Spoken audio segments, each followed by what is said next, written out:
Diplomatic Station Zenith 7 floated in the neutral zone between three major galactic territories, a monument to bureaucratic compromise, and the kind of architectural choices that happened when 17 species tried to agree on what constituted aesthetically pleasing. The result looked like someone had thrown every geometric shape into a blender. According to YouTube analytics, 98% of viewers are not subscribed. That's a huge number. By subscribing the channel that is completely free, you'll help support the channel and never miss fresh content. And hit the nightmare setting. But it functioned, which was more than could be said for most interspecies collaborations, and that was enough. The station operated under approximately 4,000 regulations, give or take a few hundred depending on which translation matrix you trusted. Most dealt with the usual diplomatic necessities. No poisoning rival ambassadors, no claiming entire decks as sovereign territory, no reproductive activities in the common areas. Standard stuff. But nestled in subsection 47C of the Emotional Conduct Guidelines sat a particular gem that would become relevant. No entity shall engage in excessive emotional attachment interference with developing sentience in public spaces where such displays may cause psychological discomfort to species with proper developmental protocols. In simpler terms, the rule meant keep your feelings about your offspring to yourself because nobody wanted to watch that mess. The Vrelian ambassador had written that one. His people hatched in batches of 200, spent 6 weeks in automated development pods, and emerged as fully functional junior citizens ready to contribute to society. Efficiency. The Vrelians loved efficiency the way humans loved caffeine and bad decisions, which brought things to the human. She worked station security, third shift, section 7 through 12. Humanoid species got the humanoid sections because apparently the galaxy ran on a you break it, you bought it principle when it came to architectural compatibility. The human did her job with the kind of competence that didn't make for interesting reports, which meant command mostly forgot she existed. Perfect employment, really, except for the small problem currently attached to her equipment belt. The child couldn't have been more than 3 standard years old, tiny even by human standards, with a mop of dark hair that suggested grooming was a theoretical concept rather than a practiced one. The kid had latched onto the human's belt with both hands, feet dangling a few inches off the deck, and seemed perfectly content to remain there indefinitely. My shadow, the human called it, with the kind of dry amusement that suggested she'd explained this situation far too many times already. Everyone laughed, not with her, at her. The laughter started in the security break room when the human showed up for shift briefing with her accessory. It spread to the maintenance crews, then to the lower-tier diplomatic staff, and eventually filtered up to the ambassadorial levels where beings with far too much time and far too many opinions held court. Observe. The Kellian trade minister had announced during one particularly tedious council session, gesturing at the security feed showing the human making her rounds. The primitive bonding behavior, fascinating in its inefficiency. The Kellians raised their young in communal education centers from the moment of birth. Genetic donors dropped off the offspring and returned 18 years later to collect a fully trained adult. Sometimes they even remembered which one was theirs. Sometimes they didn't care.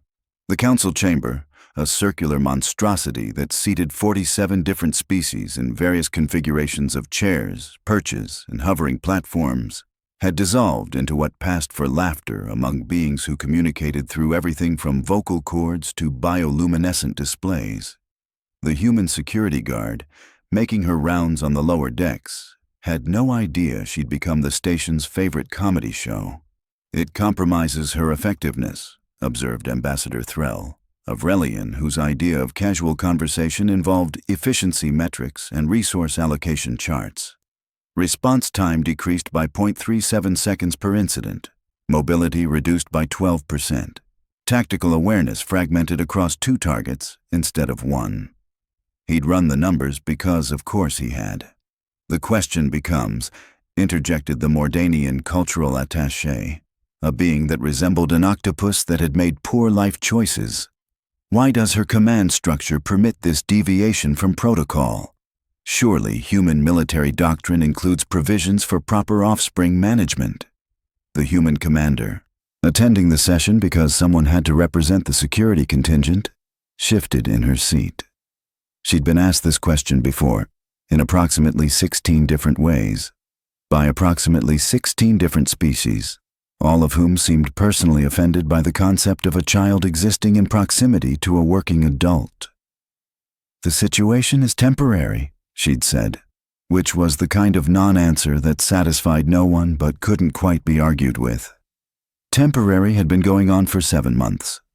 The truth, which the commander had buried in a file marked Personnel Notes Confidential, that nobody would read because reading was for species without direct neural information transfer, told a different story.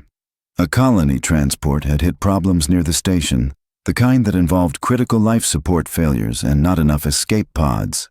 The human security officer had been part of the rescue team. Most colonists made it to safety. Most wasn't all.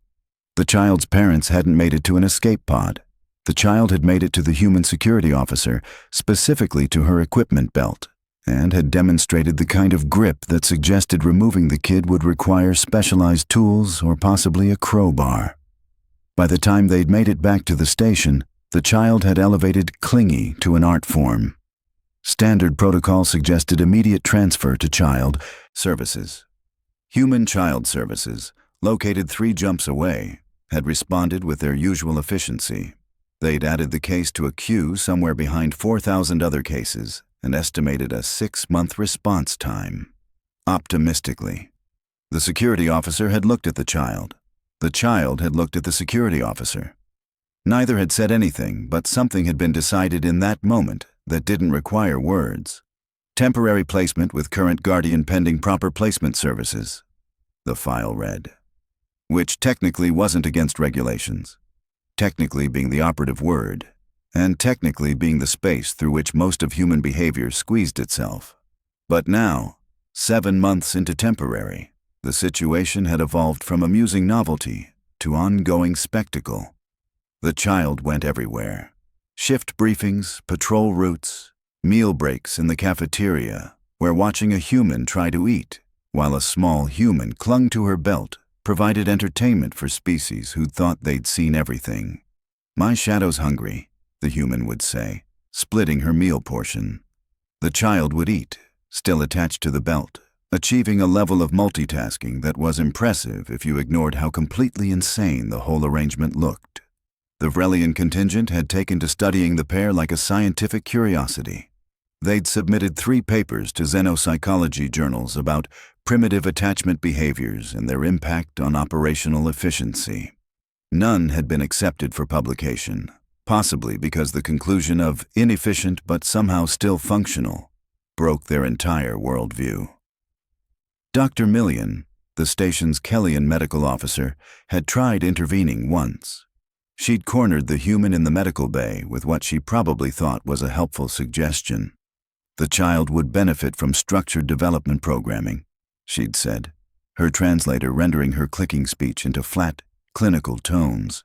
"We have facilities, temperature-controlled, nutritionally optimized, educationally progressive. The attachment behavior you're reinforcing creates dependency. Dependency creates weakness." The human had looked at Dr. Millian with the expression humans got when they were being polite, but really wanted to say something that would start an interstellar incident. "Appreciate the input, Doc," she'd said. "We're good." The child, still clinging to the belt, had peered at Dr. Millian with the kind of solemn evaluation that small humans excelled at. Whatever judgment had been rendered, Dr. Millian had left looking vaguely unsettled, which was an achievement considering Kellyans didn't do unsettled. They did efficient, optimal, and occasionally confused when other species refused to be efficient and optimal. The council session, returning to actually important matters like trade disputes and territorial negotiations, had eventually moved on from mocking the human and her shadow. But the damage was done. The story had spread. Every species on the station now had an opinion about human child-rearing practices, none of them complimentary. The Xanthorians, who reproduced through budding and found the entire concept of children distasteful, had started a betting pool on how long until the human's efficiency rating dropped below acceptable levels and she got reassigned. The Mordanians had written a satirical play about it, performed during their cultural appreciation night to an audience that had laughed in 17 different languages. The human continued her patrols. The shadow continued clinging. Neither seemed particularly concerned about galactic opinions, which was very human and very irritating to species who believed everyone should care deeply about their opinions. "Doesn't it tire?" Ambassador Threll had asked once, watching security footage of the human climbing an access ladder with the child still attached. The constant physical contact, the energy expenditure. His aide, younger and less experienced in the baffling nature of humans, had ventured an answer. "Perhaps the child sleeps during duty shifts." They'd checked. The child didn't sleep. The child watched everything with wide eyes that tracked movement, recorded faces, absorbed the chaos of a diplomatic station like a sponge designed to collect information it couldn't possibly understand. "My shadow sees everything," the human had joked once, not realizing how literally true that statement was becoming. The station continued its rotation. Diplomats negotiated. Trade occurred. 17 species coexisted in varying states of barely tolerating each other. And through it all, on the lower decks where actual work happened, a human security officer made her rounds with a small human attached to her belt, both of them blissfully unaware they'd become a galactic punchline. The laughter would continue for another 3 weeks. Then something would happen that would make every species on diplomatic station Zenith 7 reconsider what they'd been laughing at. But that was 3 weeks away. For now, the human adjusted her belt, checked her equipment, and started another patrol. Her shadow yawned, gripped tighter, and came along for the ride. Efficiency rating, still acceptable. Behavioral compliance, questionable. Entertainment value to board diplomatic staff, immeasurable. The galaxy had opinions about how things should be done. The human, as humans tended to do, had other ideas. The cafeteria on level 9 had become ground zero for what the Mordanian cultural attaché had dubbed the Great Human Parenting Debate, which sounded more official than it actually was. In reality, it amounted to various species gathering during meal periods to watch the human eat, while a small human clung to her belt and occasionally stole food from her plate. 17 credits as the kid falls off during the next patrol, a Xanthorian trade assistant announced, sliding payment across the table to his Kellian counterpart. 20 says Command finally enforces separation protocols, the Kellian countered. Neither bet would pay out, but hope sprang eternal in the hearts of beings with too much disposable income and not enough excitement in their diplomatic careers. The commentary had evolved from simple mockery to elaborate anthropological analysis, the way bored intellectuals always complicated simple situations. The Vrelians had produced charts. The Kellians had written position papers. The Mordanians had added 3 more acts to their satirical play. "Observe the inefficiency," Ambassador Threll announced to a cluster of junior diplomats who hadn't figured out yet that appearing interested in his lectures was a mistake. The human divides her nutritional intake, reduces her own caloric efficiency by 30%. For what purpose? The child services facility provides perfectly adequate sustenance. One brave junior diplomat, a Kellian who'd clearly not learned when to keep her mandibles shut, ventured a question. Perhaps the human finds emotional satisfaction in the sharing behavior. The silence that followed could have frozen hydrogen. "Emotional satisfaction," Threll repeated, pronouncing the words like they tasted bad, "is not a recognized efficiency metric." The human, 3 tables away and absolutely aware she was being discussed, continued eating. The child, still attached, had managed to steal a piece of fruit and was working through it with the determination of someone who'd perfected the art of eating while dangling. The various species represented on Zenith 7 had child-rearing down to a science. The Vrelians had their automated pods. achieving a success rate of 97% survival to adulthood with 0 parental contact required. The Kellians had communal centers staffed by professional child development specialists who followed protocols developed over 3,000 years of optimization. The Mordanians had genetic programming that made their offspring independent within 6 months of spawning. All of it worked. All of it made sense. All of it was efficient, logical, and produced functional adults who contributed to society without excessive emotional complications. And then there were humans, who apparently decided that strapping a child to your belt and dragging it through a 12-hour security shift was perfectly reasonable behavior. The attachment will create developmental issues, Dr. Millian had proclaimed during a medical staff meeting that had somehow devolved into yet another discussion about the human situation. Separation anxiety, overdependence on a single caregiver, inability to function independently.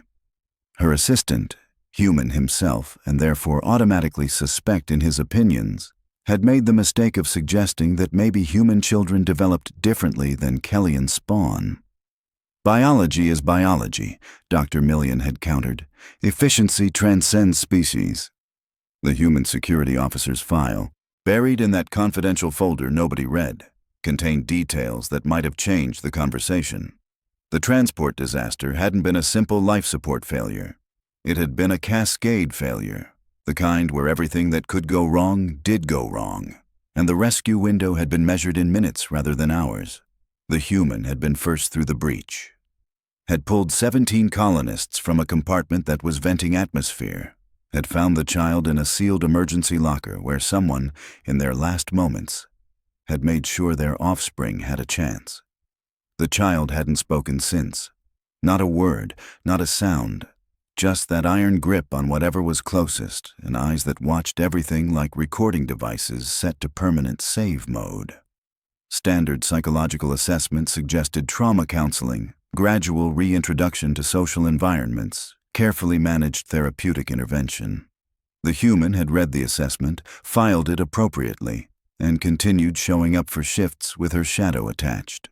Maybe, she'd told her commander during the one conversation they'd had about it, the kid needs something different than standard. The commander, human herself and therefore cursed with understanding things that didn't fit into neat efficiency metrics, had marked the file approved and moved on. But the rest of the station hadn't moved on. The situation had become entertainment, and entertainment on a diplomatic station was rarer than honest trade negotiations. The alarm started at 0347 station time, which was the worst possible time for anything to go wrong because it meant most of the day shift was asleep and the night shift was running on stimulants and spite. The containment breach in Section 4 wasn't supposed to be possible, according to the Vrelian engineers who designed the system. They'd calculated a failure rate of 0.003% over a 50-year operational span. Turned out 0.003% wasn't zero, and the universe had a sense of timing that suggested it enjoyed irony. Atmosphere venting, bulkhead compromises, structural integrity failing in sections 4 through 7, which happened to include diplomatic housing, 3 ambassadorial suites, and approximately 200 civilians who were suddenly having a very bad morning. The Vrelian response protocol activated immediately because Vrelians planned for everything. Step 1, secure yourself. Step 2, proceed to designated safe zones. Step 3, await further instructions. Efficient, logical, exactly what you'd expect from a species that optimized everything including disaster response. Ambassador Threll had made it to the safe zone in 4 minutes flat, which would look great in his efficiency report, assuming the station didn't explode. His aide had taken 6 minutes, which was acceptable but disappointing. The other Vrelian staff filtered in over the next 10 minutes, each one checking off the mental list of proper emergency procedures. The Kellians had similar protocols. Secure self, proceed to safety, render assistance only after personal security established. Dr. Millian had grabbed her emergency medical kit and headed for the designated triage area, following the procedures that had been drilled into her through years of training.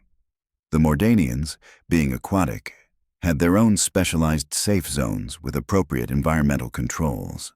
They'd made it there with their usual efficiency, sealing themselves in pressurized compartments that could survive a direct hull breach. Everyone followed protocol. Everyone did exactly what they were supposed to do. Everyone would survive with acceptable casualty rates that fell well within predicted parameters for this type of emergency. And then there was the human. Section 7, where the structural failure was worst, housed 37 civilians, including 5 Relian spawn, 3 Kellian young, and a handful of other species offspring. The evacuation route had been compromised. The bulkhead that should have sealed had failed. Protocol said wait for specialized rescue teams. The human security officer had been in Section 9 when the alarms hit. The child had been clinging to her belt, same as always, probably half asleep the way small humans got during night shift. Standard procedure said proceed to the nearest safe zone, which was Section 10, about 90 seconds away at a run. She'd gone the other direction. The security feeds, recording everything because someone always had to document disasters for the inevitable inquiry boards, showed her moving toward Section 7. Fast. The kind of fast that suggested protocols were suggestions rather than requirements. The child still attached, both arms locked around the belt, legs wrapped tight. Every species watching from their safe zone saw it. The human running toward the danger while everyone else ran away. The shadow bouncing against her hip, small arms gripping tighter with each jarring step. Idiotic, Ambassador Threll muttered from his safe zone, watching the feeds. Compromised judgment, emotional decision-making. The human hit Section 7 just as the secondary breach alarm triggered. Atmosphere was venting fast. She had maybe 3 minutes before the entire section turned into vacuum. She started pulling people out. The feeds showed her grabbing a Vrelian spawn by its environmental suit, shoving it toward the emergency corridor. Then a Kellian juvenile. Then 2 more Vrelian young. Moving fast, faster than her physiology should allow, the child still clinging to her belt like a biological attachment that refused to detach.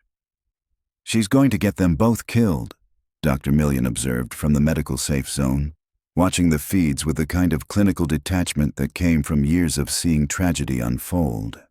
The human didn't die. Neither did the shadow.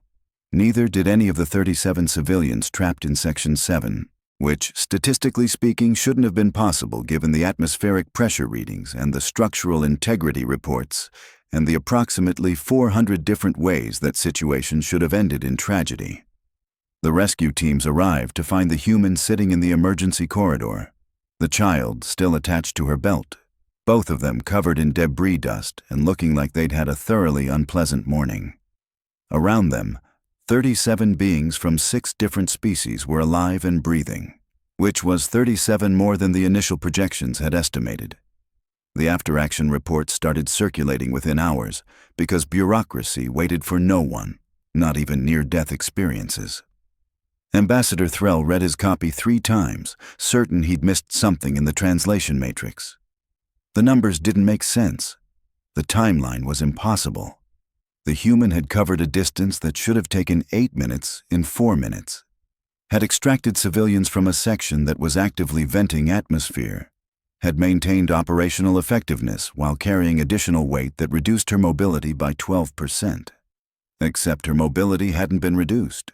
She'd moved faster than baseline human performance metrics, faster than her own previous recorded response times, faster than should have been physiologically possible for someone with a small human attached to their belt.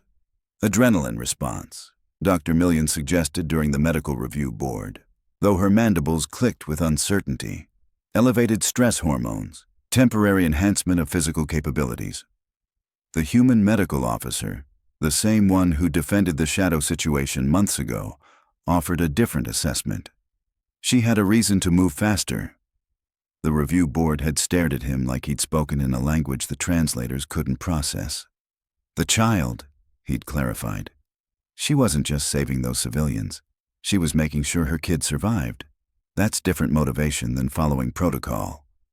The Vrelians had run the numbers again, then a third time when the second calculation produced the same impossible result.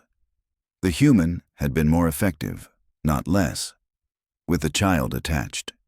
Her response time had been 43% faster than her previous best. Her decision-making had been instantaneous, no hesitation, no protocol consultation. She'd extracted civilians in order of proximity to the breach, rather than by species hierarchy or diplomatic importance, which broke about 17 different station regulations, but had resulted in 0 casualties. Illogical, Ambassador Threll had declared, then stopped because the numbers in front of him showed the opposite. The logic was there. It just wasn't Vrelian logic. The Kellyan Behavioral Analysis Committee produced a report that ran to 47 pages and concluded with a statement that amounted to sophisticated scientific confusion.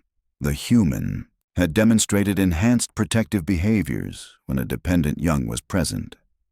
The attachment they'd all mocked as inefficient had somehow created a motivation factor that exceeded standard duty-based response patterns. The child, throughout all of this analysis and debate and confused number crunching, remained attached to the belt, still silent, still watching everything with those wide eyes that absorbed information and offered nothing back. The human had been cleared for duty after a medical check, had filed her incident report in the kind of brief factual language that suggested talking about it wasn't high on her priority list, and had returned to her patrol routes. Business as usual. Except nothing was usual anymore. The betting pools in the cafeteria had evaporated. Nobody was laughing. The Mordanian satirical play had been quietly cancelled, the cultural attaché claiming scheduling conflicts, though everyone knew the real reason. Making fun of the human and her shadow didn't hit the same way after watching her pull off a rescue that specialized teams said was impossible. The Vrelian spawn she'd saved, all 5 of them, had started asking their genetic donors questions that made those donors profoundly uncomfortable. Questions about why the human had come for them, why she'd moved faster when her own young was at risk, why the attachment they'd been told was inefficient had somehow made her more effective. The Kellyan juveniles had similar questions for the professional development specialists at their communal centers. Questions that didn't have easy answers, not when those answers were buried in 3,000 years of optimization protocols that suddenly seemed to be missing something fundamental.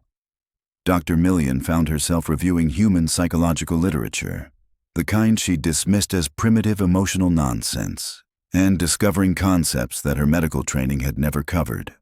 Bonding as a survival mechanism, attachment as motivation enhancement, love as a tactical advantage. That last one had made her mandibles freeze mid-click. The human commander, filing her own reports about the incident, had included a note in that confidential folder that still nobody read. It said simply, "Recommend continuing current child care arrangement. Operational effectiveness remains within acceptable parameters." Acceptable was doing some heavy lifting in that sentence, but nobody was arguing anymore. The station continued its rotation. Diplomats returned to negotiating. The various species went back to barely tolerating each other, and on the lower decks, a human security officer made her rounds with a small human attached to her belt, both of them blissfully unaware that they'd stopped being a punchline and started being something nobody quite had words for yet. My shadow, the human still called it, checking her equipment before another shift. Nobody laughed anymore. Some things, it turned out, were only funny until you understood what you were actually looking at. The galaxy had spent months mocking a human for carrying extra weight, for allowing emotional attachment to compromise efficiency, for refusing to optimize her performance by following proper protocols. The galaxy had been wrong, which was uncomfortable for species that prided themselves on being right. The child yawned, adjusted its grip, and prepared for another patrol. The human checked her gear one more time and headed out. Somewhere above them, in the safe zones where beings who'd never run toward danger sat in their comfortable efficiency, Ambassador Threll was revising his understanding of what strength actually looked like. It didn't look like optimization.